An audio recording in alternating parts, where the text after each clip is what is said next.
लगातार इस सियासी खेल के बीच में नाना पटोले को लेकर के कई सारे सियासी बातें जो है वो खुल करके सामने आ रही है। इसी पर चलिए चर्चा कर लेते हैं। हमारे साथ हमारे संवाददाता महाराष्ट्र से जुड़ चुके हैं, निर्मल त्रिवेदी हमारे साथ जुड़े हुए हैं। निर्मल, लगातार नाना पटोले को लेकर के सुबह से ही स्थिति बेहद अलग नजर आ रही थी। अभी तक की वोटिंग काउंटिंग को लेकर के पहले हम चाहेंगे एक बार अपडेट दें आप हमारे दर्शकों को, क्या कुछ अभी तक वोटिंग प्रतिशत बता रही है? जी, बिल्कुल। पहले मैं नाना पटोले की सीट पर बात करूँगा। ये सकौली विधानसभा सीट है महाराष्ट्र में और फिलहाल जो है वो 27 राउंड पूरे हो चुके हैं, 1 राउंड और बाकी है। और मैं आपको बता दूँ कि अभी जो मार्जिन है ये इनके अविनाश आनंद जो है बीजेपी के, वो सिर्फ 333 वोटों से आगे हैं। तो कभी भी फिलहाल अभी भी हार और जीत का फैसला हुआ नहीं है। 1 राउंड के वोट अभी गिनती बाकी है। अगर ऑफिशियल वेबसाइट की बात करें तो रिजल्ट जो है वो अभी आया नहीं है कि नाना पटोले हारे हैं। फिलहाल लीड जो है वो 333 वोटों की बीजेपी के कैंडिडेट को जरूर है। अभी कुछ और समय लगेगा, 1 राउंड की बाकी है। मैंने आपको बताया था टोटल बिल्कुल 28 राउंड होते हैं। जी जी, बिल्कुल निर्मल, यहाँ पर तस्वीरें भी साफ होने में चंद मिनट और रह गए हैं। कुछ मिनटों के बाद ये भी तस्वीर बिल्कुल साफ हो जाएगी नाना पटोले को लेकर के आगे क्या कुछ स्थिति वहां पर रहने वाली है। बहरहाल नाना पटोले एक ऐसे शख्सियत के रूप में है जो कांग्रेस के लिए एक बड़े दिग्गज नेता के साथ तौर पर हमेशा अपने आप को आगे रखते हुए नजर आए हैं। सकौली सीट पर इस बार उन्होंने अपनी उम्मीदवारी रखी है, लेकिन अभी तक जैसा कि आप बता रहे हैं कि कई राउंड की काउंटिंग संपन्न हो चुकी है, लेकिन अभी भी कांग्रेस के लिए राहत भरी खबर नहीं है। अगर ये स्थिति इसी तरह से जारी रही और आखिरी फेज पर भी ये स्थिति इसी तरह से बरकरार रही तो क्या कांग्रेस के लिए ये बेहद ही कह सकते हैं चिंताजनक स्थिति होगी महाराष्ट्र में? अब चिंताजनक स्थिति होगी नहीं, अब तो चिंता वाली स्थिति तो बन चुकी है। पूरी तरह से कांग्रेस का सुपड़ा साफ हो चुका है।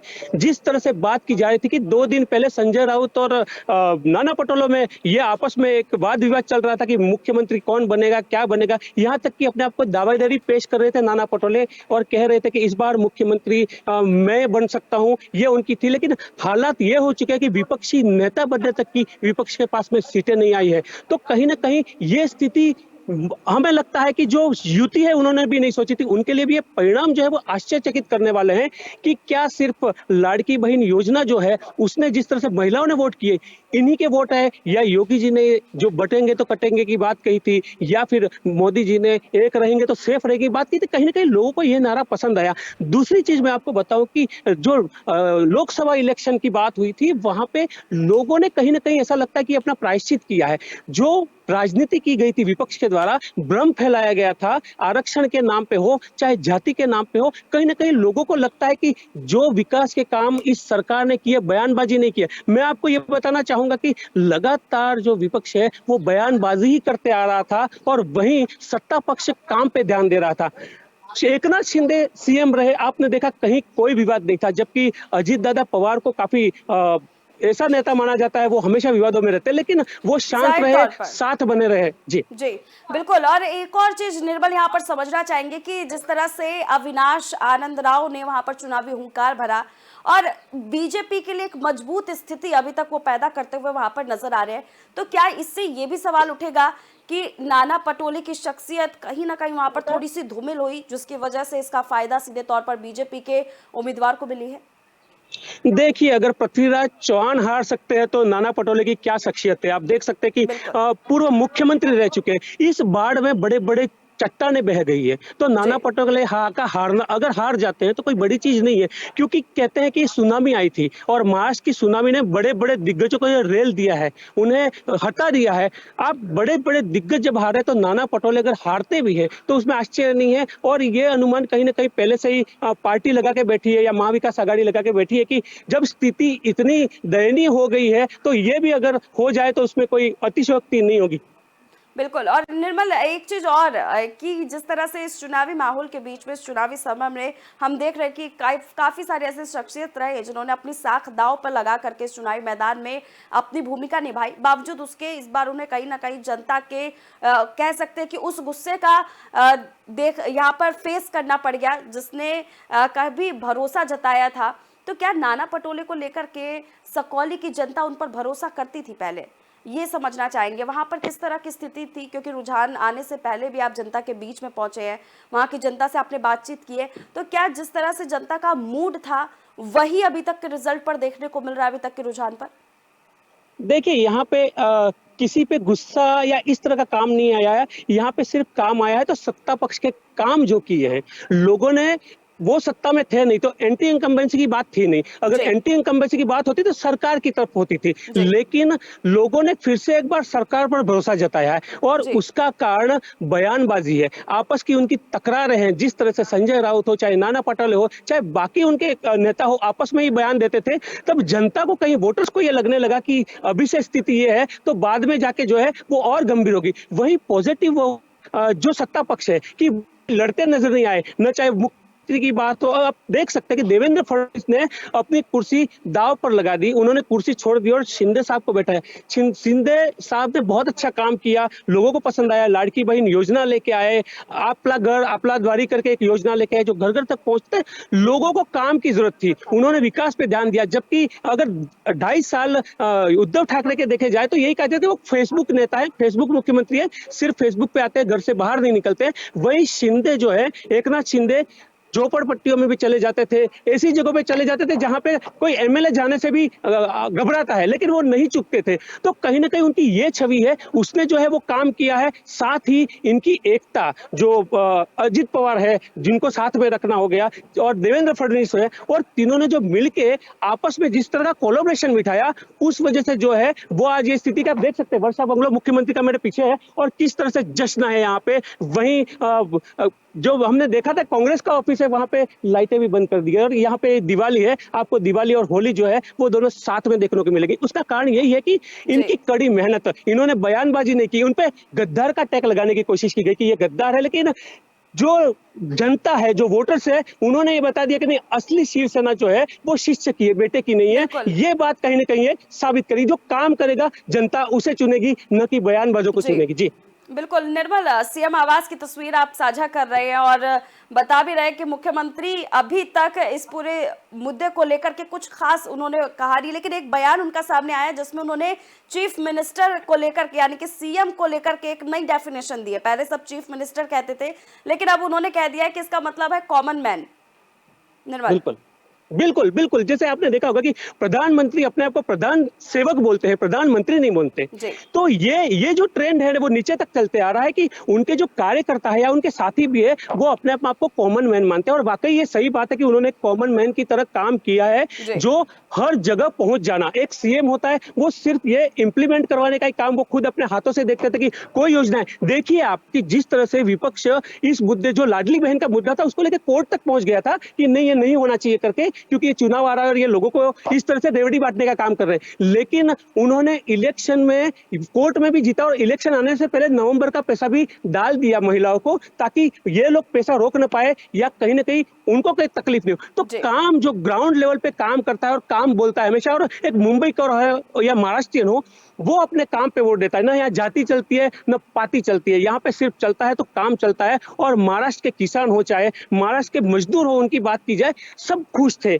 यहाँ पे किसानों को भी काफी कुछ मदद की गई है। और एक मुख्यमंत्री जो धरातल पे काम करने वाला है, और एक मुख्यमंत्री वो था जो विरासत में मुख्यमंत्री बना था। तो फर्क पड़ जाता है कहीं ना कहीं कि एक जो मजदूर था, कभी एक रिक्शा वाला था, जो टेम्पो ड्राइवर था, वो अगर मुख्यमंत्री बनता है तो वो उन चीजों को समझता है। ग्राउंड पे वो रिपोर्टरों को देख के नीचे गाड़ी से उतर जाता है। वहीं उद्धव ठाकरे तक पहुंचने के लिए एक पत्रकार को भी कहीं पापड़ बेलने पड़ते। तो कहीं ना कहीं जनता ये चीज समझती है कि एक्सेसिबल मुख्यमंत्री कौन सी है, एक्सेसिबल मिनिस्ट्री किसके पास रहेगी तो फायदा है। और ऊपर से डबल इंजन की सरकार की बात हो गई कि जो पैसा वहां से आएगा, पैकेज आएगा, उससे ही महाराष्ट्र का विकास होगा। बड़े बड़े काम हो रहे हैं यहाँ पे, जो पिछले 2.5 सालों में यहाँ पे काम हुए हैं, उनको देखकर आपको लगेगा कि यहाँ पे सरकार इसी तरह से काम कर रही थी कि वो ये वोट डिजर्व करती थी। और वही किया है यहाँ पर कि शिंदे को लोगों ने एक बार फिर से, और जिस तरह से चुना है कि बिल्कुल अपना हाथ खोल के वोट दिए लोगों ने। और इतना तूफान हमने भी नहीं सोचा था, जिस तरह से हमें ट्रेन लगा था कि महायुति की सरकार बनेगी लेकिन अपक्ष को लेके, लेकिन इतना बड़ा बहुमत जो है वो काफी आश्चर्यचकित करने वाला है। जी बिल्कुल। जिस तरह से आप बता रहे हैं कि शिंदे सरकार का जो कार्यकाल रहा है, कहीं न कहीं इस बार जो वोट यहाँ पर वोटर्स अपने डालने के लिए आए, वो उस कार्यकाल को देखने के बाद ही आए, यानी कि 2.5 साल का कार्यकाल कहीं न कहीं भारी पड़ गया पिछले तमाम उन कार्यकालों पर जिसमें विपक्ष ने अपनी दावेदारी पेश की थी। बहरहाल निर्मल, लगातार हम नाना पटोले को लेकर के चर्चा कर रहे हैं, तो एक सवाल ये भी बनता है कि इस बार जिस तरह से हम देख रहे हैं कि कांग्रेस बेहद ही अलर्ट मूड में थी महाराष्ट्र में और पूरी कोशिश कर रही थी कि उनकी दावेदारी जो है वो वहां पर सबसे ज्यादा उभर करके सामने आए। तो ऐसे में कांग्रेस के लिए क्या ये कह सकते हैं कि ऐसी स्थिति उत्पन्न हो चुकी है महाराष्ट्र में जहां पर अब उनके लिए आर पार की लड़ाई तो रही नहीं महाराष्ट्र में, लेकिन अब एक जो स्थिति थी पहले कि वो अपनी दावेदारी ठोक सकते थे, कहीं ना कहीं उस पर भी सवाल खड़े हो गए हैं, क्योंकि नाना पटोले ऐसे वक्त में ऐसे पोजीशन पर नजर आ रहे हैं जब अगर उनकी हार सुनिश्चित हो जाती है तो अध्यक्ष पद पर रहते हुए अगर उनकी हार सुनिश्चित होती है तो वो कांग्रेस के लिए महाराष्ट्र में भविष्य पर सबसे बड़ा खतरा बनेगा। जी बिल्कुल, आपने बिल्कुल सही कहा कि 4 दिन पहले नाना पटोले एक ऐसी हस्ती माने जाते थे जो अपने आप को मुख्यमंत्री का दावेदार पेश कर रहे थे। वहीं आज इस तरह की स्थिति बन चुकी है कि उनका अध्यक्ष पद भी बचेगा कि नहीं वो पता नहीं है। क्योंकि जिसकी दयनीय हालत कांग्रेस की हुई है वो लोकसभा इलेक्शन में नहीं देखने मिली थी, वो पिछली बार नहीं देखने मिली थी। जिस तरह से नाना पटोले जो है वो सिर्फ बयानबाजी करते हैं, जबकि ग्राउंड लेवल पर उन्होंने काम नहीं किया। वो हमेशा टकराते रहे तो संजय राउत से टकराते रहे। उन्होंने कभी ये नहीं कहा कि मैं उद्धव ठाकरे से सामने से बात करूंगा या शरद पवार से सामने से बात करूंगा। तो कहीं ना कहीं आपस में मिसअंडरस्टैंडिंग इन लोगों की थी, वो काफी अलग थी। और नाना पटोले जो है वो अपने आप को एक अलग ही योद्धा मान के चल रहे थे कि ये सब मेरे सामने बच्चे हैं, जबकि शरद पवार सबसे बड़े धुरंधर खिलाड़ी माने जाते हैं राजनीति को, जिनको प्रधानमंत्री भी उनके कायल होते हैं।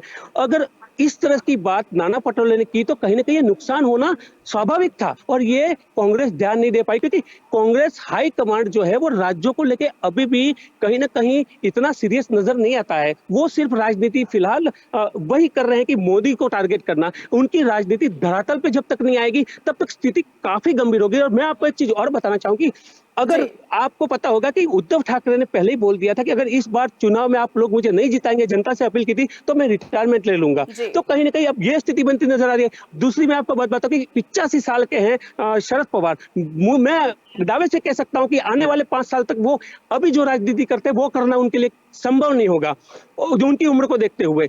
वहीं बात जो है इन यहाँ पे कहें तो यंगस्टर्स नेता है और एज फैक्टर तीनों कहीं ना धुरंधर कहीं हैं। बीच में सबसे बड़ा यहाँ पर कह सकते हैं कि मसला बनता हुआ विपक्ष के लिए नजर आ रहा है। जी बिल्कुल, तो एज फैक्टर है। अब जो ये हो सकता है कि ये एनसीपी आगे सुप्रिया सुले संभाले, वो मुझे कहीं स्थिति कम लग रही है। अब ये स्थिति बन सकती है कि नेशनल कांग्रेस पार्टी है वो अजीत दादा पवार पूरी तरह से कैप्चर कर दे। वहीं कांग्रेस की स्थिति अभी काफी दयनीय और मैं आपको ये बताऊं कि ऐसा भी आपको आश्चर्य नहीं होना चाहिए कि कहीं उद्धव साहेब ठाकरे जो है वही कहीं किसी शिवसेना में आ नहीं गए। तो फिलहाल अभी संभावना है वो है कहीं ना कहीं उनको चोट तो पहुंची है। उनको ये लगा है कि महाराष्ट्र की जनता ने जो है वो असली शिवसेना उसको ही माना है। कहीं ना कहीं सिर्फ बयानबाजी करना या गद्दार बोल देना या इस तरह के उनके ऊपर शिंदे जी पे पर्सनल उनकी दाढ़ी पे वो बोलना, उनको शिंदे जी को मिंदे बुलाना, इस तरह की जो बातें पब्लिक को पसंद नहीं आई है कि आप काम करिए, आप बयानबाजी मत करिए। आप ये अगर बयान देंगे कि तुम बटोगे तो कटोगे की राजनीति करोगे तो उनको हम काट डालेंगे हमारी सत्ता में, तो लोग ये नहीं सुनना चाहते। लोगों को सुनना होता है कि आपने हमारा कितना विकास किया है। ठीक है, आपकी अच्छी छवि थी, आपने आपके कार्यकाल में आपने कोरोना काल में काफी अच्छा काम किया, लोगों ने इसको अप्रिशिएट किया, पूरे एशिया में अच्छा काम किया, ये बोला गया। लेकिन उसके बाद में जो है वो स्थिति बनती गई, वो उद्धव ठाकरे दूसरों पे डिपेंड हो गए, दूसरे लोगों ने बयान दिया और वही बयान फिर उन्होंने दिया, जिससे स्थिति और बिगड़ गई। आपको और एक चीज बताता हूं कि जब 92 की बात है, 92 में बाला साहेब ठाकरे ने ये चीज कही थी कि अगर ये मेरे शीर्ष सैनिकों ने किया है तो ये मुझे इस पर गर्व है। वहीं उद्धव ठाकरे ने इस पर माफी मांगने की बात कही, जो कहीं ना कहीं लोगों को पसंद नहीं आया। और इन सबका मिला जुला परिणाम यह है कि आज उनकी स्थिति यह हो गई है कि वो गर्त में पार्टी जाती हुई नजर आ रही है और वो तीनों पार्टियों के सेम हालात है। जी बिल्कुल, और महाराष्ट्र जीत में कहीं ना कहीं एक बेहद ही कह सकते हैं कि अहम भूमिका एज फैक्टर जो आप खास तौर पर बता रहे थे, बीजेपी ने इस फैक्टर का खास इस्तेमाल किया और यही वजह है कि उनके पक्ष में इस बार जो है रिजल्ट अलग उभर करके भी आया। बहरहाल एक चीज और समझना चाहेंगे निर्मल कि विपक्ष की जो कुर्सी है वो अभी भी खाली है और उस पर दावेदारी पेश करने के लिए भी कोई चेहरा नहीं मिल पा रहा है, क्योंकि 29 सीटों का जो फैक्टर था वो अब बीच में टकरा है। इस पर क्या कुछ अब सामने खुल करके आएगा?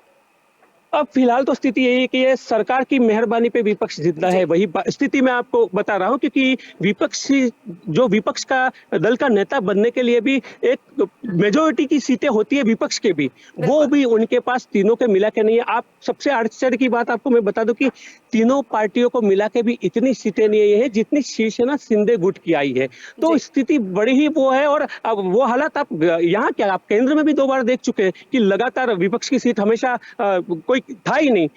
तो ये स्थिति यहाँ पे है। खैर फिलहाल अब वो बात तो ये है कि वो किसे रिक्वेस्ट करते हैं कि हमारा जो विपक्षी का पद आप बैठाइए, अगर ये इसमें सरकार जो है वो मान्य करती है तो वह, पर अभी तो फिलहाल स्थिति पूरी तरह से एक तरफा है। और अभी हमने इसी घर में शिंदे जी से बात की, यहाँ पे फडणवीस भी आए हुए थे, यहाँ पे अजित दादा पवार भी आए हुए थे, रामदास आठवले भी आए हुए थे, प्रफुल्ल पटेल भी आए हुए थे, जितने पंकजा मुंडे भी वहां पे थी, केंद्रीय मंत्री भी आए हुए, पीयूष गोयल भी यहाँ पे थे।